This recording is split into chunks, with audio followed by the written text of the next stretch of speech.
Olá, alunos, tudo bem? Vamos dar início à nossa aula referente à disciplina Mercado de Capitais, a disciplina do curso técnico em Finanças. Bom, a aula 1, ela trabalha alguns aspectos introdutórios, Então vamos trabalhar a introdução ao mercado de capitais, alguns conceitos básicos, vamos falar sobre o que vem a ser o subsistema normativo de intermediação e liquidação de custódia. Então, nosso conteúdo será desenvolvido para alcançar os seguintes objetivos: compreender, os aspectos introdutórios sobre o mercado de capitais, conhecer o sistema financeiro nacional e todo o seu funcionamento e analisar o mercado do ponto de vista do investidor. Bom, alguns aspectos introdutórios são necessários a gente entender. Primeiramente, com o processo de globalização, nós entendemos que ocorreu um intenso intercâmbio entre os países e o mercado acionário passa a adquirir uma crescente importância na questão da relação comercial dentro do cenário internacional. E dentro dessa tendência, os países em desenvolvimento procuram fazer o quê? Abrir suas economias para poder receber investimentos externos e assim, quanto mais desenvolvida é uma economia, mais ativa é seu mercado de capitais. E partindo desse pressuposto, vamos entender como funciona esse mercado de capitais. Quanto mais desenvolvida a economia, mais desenvolvido é o mercado de capitais. Então, para isso é importante entender como esse sistema financeiro funciona, como é que uma economia de um país ela funciona e com relação às instituições que estão inseridas dentro desse sistema, que é o sistema financeiro nacional.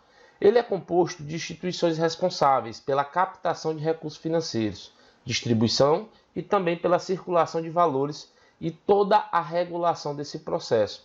Então, quando a gente entende, dentro do sistema financeiro nacional, nós temos instituições que vão captar recursos, que vão distribuir, que vão ser responsáveis pela circulação de valores dentro desse sistema financeiro e vão regular o processo. E nós temos nesse sistema o Conselho Monetário Nacional. Vamos falar sobre ele e mostrar que ele é o mais importante. E o mesmo sistema, dentro do mesmo sistema, dentro dessa instituição, dentro do Conselho Monetário Nacional, nós temos aí o Banco Central. O Banco Central é o mais importante desses membros.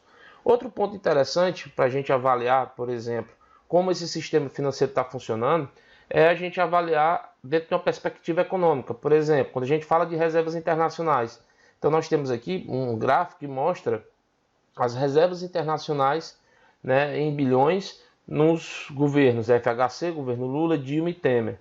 Então nós temos constantemente o início aí do câmbio flutuante, constantemente no decorrer do tempo nós temos uma movimentação, onde quanto mais reservas internacionais, ou seja, quanto mais saldo positivo nas relações comerciais entre países, maior será o nível das reservas internacionais. E aí, trazendo aí novamente para o Conselho Monetário Nacional, nós temos essa instituição, como eu falei agora há pouco, diretamente a ele você tem o Banco Central, que atua como seu órgão executivo, a CVM, também, que é a Comissão de Valores Imobiliários, que responde pela regulação e o fomento do mercado de valores imobiliários, a poupança, que é um outro ponto também importante a gente considerar dentro do sistema financeiro, que são os recursos necessários para a aplicação que provém de uma parcela que é não consumida da renda da população.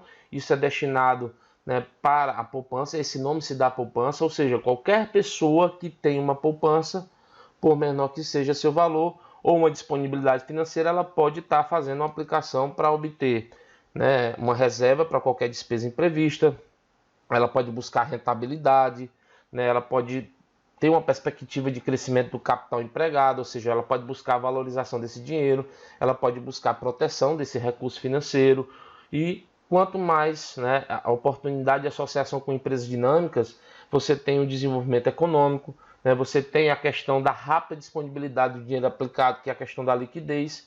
Então, a gente pode entender que dentro desse sistema nós temos as instituições, nós temos os investimentos, a aplicação de poupança e o mercado acionário, que é o que a gente vai começar a entender agora. Ou seja, a sociedade está ao redor de instituições e essas instituições né, principalmente dentro do sistema financeiro, elas têm um papel muito importante. Então, o que é que a gente vai entender aqui? Que a sociedade ela tem a necessidade de aplicar ou emprestar recurso financeiro. Portanto, podemos definir o mercado, de acordo com o autor Pinheiro, como um conjunto de pessoas. Então, o mercado, a gente define ele como um conjunto de pessoas, empresas e instituições que intermediam as transações de aplicadores e emprestadores de dinheiro. Então, como é que a gente pode observar isso? Como é que funciona isso? Então, vamos observar. Vamos concordar que nesse mercado há um interesse comum, que é o ganho. Ou seja, eu quero investir, eu quero ganhar. Eu que disponibilizo ali um recurso, eu também quero ter o ganho. Então, o que é que a gente vai observar? Que o ganho de um é o gasto de outro. Ou seja, o ganho de um investidor, que é aquele que aplica o recurso, é o gasto do captador. Aquele que quem contrai um empréstimo para financiar um determinado projeto. E aí, o que é que nós temos ainda aí? A figura dos intermediários, que são aquelas instituições, pessoas que têm a sua receita formada por meio de ganhos obtidos através da ligação dos dois lados. Ou seja, nós temos aquele aplicador de recursos, nós temos aquele captador de recursos e nós temos os órgãos intermediários, que vão ganhar em cima justamente da captação de dinheiro. O intermediário, o que é que ele faz? Ele capta dinheiro a uma taxa de juros e empresta a uma outra taxa mais alta, tá bom? E aí nós vamos ver isso dentro desse contexto. Ou seja, vamos simplificar aqui alguns pontos. Na sociedade existem participantes que possuem dinheiro e que querem investi-lo. Ou seja, eles querem investir e serem remunerados. Por outro lado, existem outros participantes que necessitam desse dinheiro para colocar seus projetos em prática e estão dispostos a remunerar por isso. Surge então aí a figura dos intermediários que vão facilitar essa relação. E como é que funciona isso dentro do sistema financeiro? Conforme Kerr, ele diz o seguinte, que o sistema financeiro é um conjunto de instituições, ferramentas, poupadores e investidores para as atividades de produção e consumo. E aí nós temos o sistema financeiro em dois aspectos, o sistema financeiro internacional e o nacional. O sistema financeiro internacional, ele organiza as operações entre os países, né? Ou seja, eu vou ter um conjunto de regras e normas que se desenvolvem contemplando diversos aspectos que foram aperfeiçoados ao longo do tempo e que incluíram, inclusive, a definição, o grau de adesão dos participantes. Né? Nós temos a questão do padrão monetário, quais são os padrões monetários que nós precisamos ter nesse mercado, nesse sistema financeiro internacional, a questão relacionada à taxa de câmbio, a conversão de moeda, ou seja, a minha moeda aqui é o real, ela vai ser convertida para uma outra moeda. Então, qual é a relação disso? Então, o sistema financeiro ele vai ter aí três pilares que vão justamente trabalhar em cima dessas questões, que é o Banco Mundial, o Fundo Monetário Internacional e o Banco Central de cada país. O Banco Mundial ele já é formado por 5 instituições, né? Que essas instituições ele é formado por 5 instituições, ele tem uma única presidência, né? É o maior fornecedor de empréstimo para os países, e aí nós vamos entender como é que funciona isso, ó. Né? Quais são as instituições? O Banco Internacional de Reconstrução e Desenvolvimento, a Associação Internacional de Desenvolvimento, a Corporação Financeira Internacional, a Agência Multilateral de Garantia de Investimentos e o Centro Internacional para Acerto das Disputas de Investimento. Ou seja, dentro dessas operações que o Banco Mundial realiza, ele realiza isso através de 5 instituições. Outro pilar importante do sistema financeiro internacional é o FMI, que é o Fundo Monetário Internacional. É uma entidade que atua em várias frentes com a missão de estimular, né, a cooperação e auxiliar, né, no desenvolvimento comercial e mundial, cuidar da estabilidade entre as moedas de cada país, além de dar um grau de confiabilidade aos países membros, ou seja, os países que compõem o FMI, o Fundo Monetário Internacional, eles passam a confiabilidade dentro das transações comerciais. Né? E aí ligado o terceiro pilar, que são os bancos centrais dos demais países, ou seja, ligado ao Banco Mundial você tem os bancos centrais de cada país, que é o terceiro pilar, e não menos importante, que são os bancos centrais dos países. No caso do Brasil nós temos o que? O Bacen, né, que é o Banco Central do Brasil, né, que foi com a chegada de Dom João VI no Brasil, né, no início do século XIX, houve uma série de mudanças estruturais, e aí nós temos a criação do Banco do Brasil. Lá na década de 60, no século passado, foram criados ali os órgãos fiscalizadores e reguladores para as atividades bancárias. Em 65 a gente tem, né? Criou-se ali o Banco Central, que ordenou o sistema financeiro brasileiro, e aí esse aspecto histórico mostra que esse sistema ele evoluiu aí ao longo dos anos, e atualmente nós temos um sistema financeiro dividido em alguns subsistemas, que é o que nós vamos, né, observar. Bom, esse subsistema normativo, que é o subsistema inicial que nós vamos trabalhar, que é aquele que faz o quê? Ele elabora normas para que o sistema funcione perfeitamente, né? Então, por exemplo, você tem o sistema normativo, aquele que estabelece a norma. Você tem, por exemplo, o Conselho Monetário Nacional e a Comissão de Valores Mobiliários. Ou seja, essas duas instituições, né, esses dois órgãos, eles representam um subsistema normativo. O Conselho Monetário Nacional, que antes era formado lá pelo ministro da Fazenda e pelo ministro do Planejamento, né, e Orçamento e pelo presidente do Banco Central, né, hoje ele é formado pelo ministro da Economia, né, que atualmente é o Paulo Guedes, e pelo presidente do Banco Central e secretário especial de Fazenda. O que é que esse órgão faz, né? O que é que o Conselho Monetário faz? Bom, ele faz parte de um órgão normativo, então ele tem o objetivo de formular toda a política de moeda e do crédito. Então toda decisão, toda a formulação política de moeda e de crédito é formada por quem? Pelo Conselho Monetário Nacional.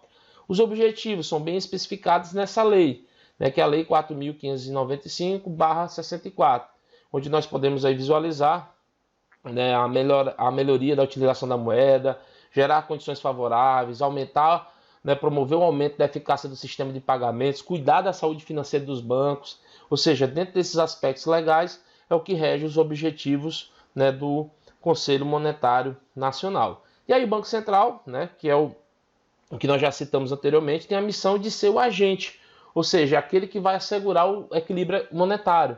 Então podemos considerar como órgão intermediário entre o Conselho Monetário Nacional e as suas instituições financeiras. Então o Bacen ele tem esse papel de ser o órgão intermediário.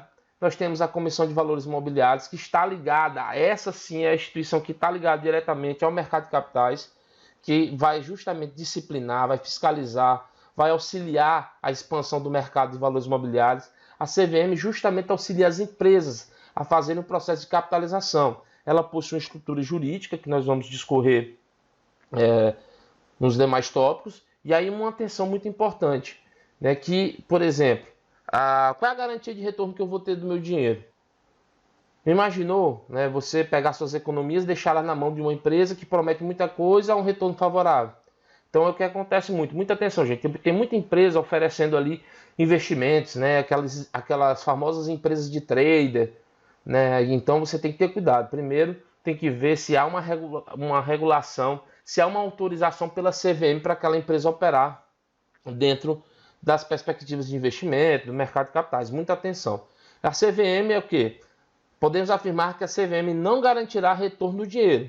Porém, seus objetivos vão ao encontro de garantir que as informações das empresas, as empresas que trabalham dentro do mercado de capitais, sejam verdadeiras e dignas, principalmente as empresas que trabalham com investimentos. Então, costumamos dizer o quê? Que um dos papéis da CVM é garantir as informações das empresas sejam fidedignas, fiéis e dignas, tá bom? E aí nós temos aqui, ainda com relação à CVM, né, o que ela né, obrigatoriamente por lei deve fazer. Estimular, né, que as pessoas poupem, investam no mercado, garantir o mercado, o funcionamento, evitar fraudes, garantir que as informações recebidas das empresas aos negócios com valores imobiliários sejam públicas, assegurar também o cumprimento das normas, certo? E os agentes intermediários, né, que são os distribuidores, investidores que desejam investir, né, ali no capital social de empresas. E aí como é que nós vamos ver essa operação de investimento? Na Bolsa de Valores. E aí é importante ressaltar que ela é responsável pela intermediação. E aí nós temos, né, esse panorama geral, essa imagem ela representa todos os órgãos normativos, os órgãos de supervisão e os operadores. Órgãos normativos, Conselho Monetário Nacional, né, com relação a moeda, crédito, capitais e câmbio. Com relação a seguros privados, nós temos o Conselho Nacional de Seguros Privados. Com relação à Previdência fechada, nós temos o Conselho Nacional de Previdência Complementar. Para cada órgão normativo, nós temos os órgãos de supervisão. No caso do Conselho Monetário Nacional, nós temos o Bacen, a Comissão de Valores Mobiliários. Com relação a seguros privados, nós temos aí supervisor a SUSEP. E com relação à Previdência, Previc. E observe que para cada mercado de crédito, capitais e câmbio, você tem um conjunto de órgãos operadores, tanto para seguro privado e quanto também para a Previdência fechada. Então essa é a estrutura do Sistema Financeiro Nacional, essas são os órgãos que compõem esse sistema e que prezam pela liquidez e pelo desenvolvimento, né, econômico de uma nação. Ok, pessoal? Então acredite nas suas capacidades e lute todos os dias para que ela se sobressaia no seu trabalho. Bom estudo a todos e até nossa próxima aula.